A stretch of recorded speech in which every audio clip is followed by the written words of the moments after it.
Hari ini ingin berbagi tentang anugerah Tuhan yang menakjubkan. Pernahkah Anda sangat mencintai seseorang hingga ingin berkorban apa saja?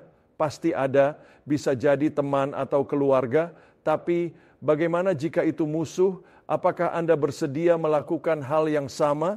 Ini menunjukkan betapa luar biasanya anugerahnya. Ada pria yang memiliki musuh, dia bernama David. David memiliki seorang musuh bernama Saul. Saul menganiaya Daud, tetapi Daud menunjukkan kasih karunia yang besar kepada cucu-cucunya. Daud, pria yang sesuai hati Tuhan, Daud mencintainya dan Daud diangkat menjadi pemimpin karena hatinya yang setia pada Tuhan.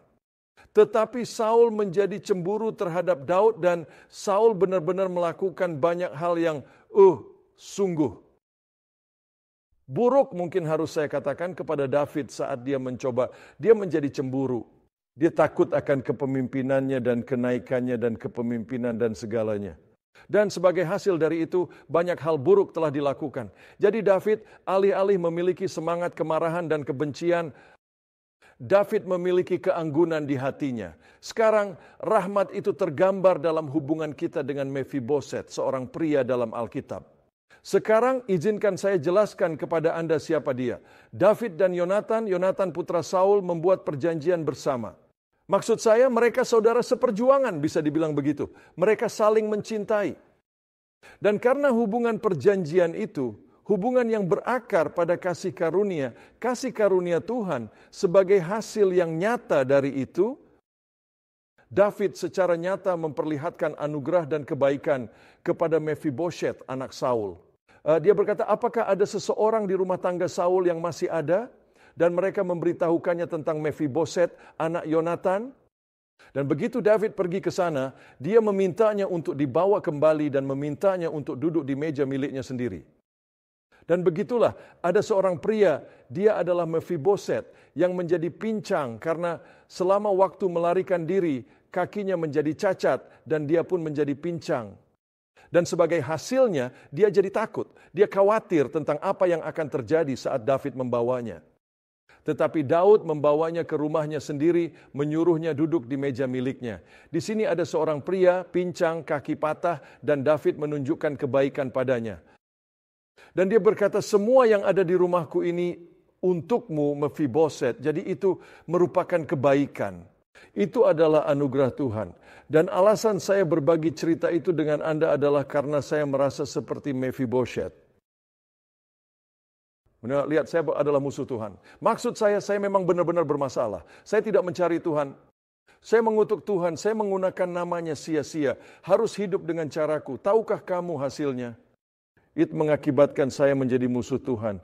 Ini mengakibatkan kehancuran diri saya sendiri, kelemahan saya sendiri. Dan namun sungguh Tuhan sangat mencintaiku, sehingga dia mengutus putranya yang terkasih Yesus untuk menanggung hukuman atas segala dosa-dosaku. Dan kamu tahu apa yang terjadi? Ketika saya menerima undangannya untuk datang kepada Yesus dan percaya kepada Yesus dan mengikuti Yesus, dia membawa saya dan menempatkan saya di mejanya. Untuk berpesta di mejanya. Mengambil dari semua yang dia miliki, semua milik dia. Dan dia memberi saya, betapa luar biasa anugerah itu. Dan itulah anugerah yang kita punya. Anda lihat Kristen di atas segala hal lainnya adalah anugerah. Maksud saya telah bepergian ke negara-negara agama yang berbeda.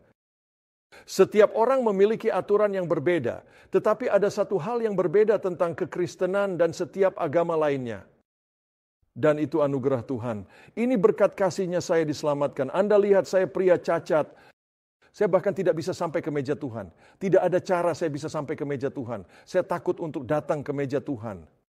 Saya ingin beritahu Anda tentang Yesus Kristus yang wafat di salib, dikubur, bangkit, dan mengutus Roh-Nya untuk hidup dalam diri saya. Dia mengangkatku, membawaku ke meja Tuhan. Hari ini saya duduk di meja Raja segala Raja, Tuhan segala Tuhan. Meskipun saya seorang pria yang benar-benar lumpuh, meskipun saya seorang pria yang hancur. Jadi hari ini, cara Tuhan membangkitkan pemimpin, cara Tuhan bergerak dalam hidup kita, itu bukan karena apapun yang telah kita lakukan, tetapi oleh anugerah-Nya yang luar biasa. Mengapa Anda tidak menghabiskan waktu hari ini hanya untuk berterima kasih kepadanya atas kasih karunia dan cintanya?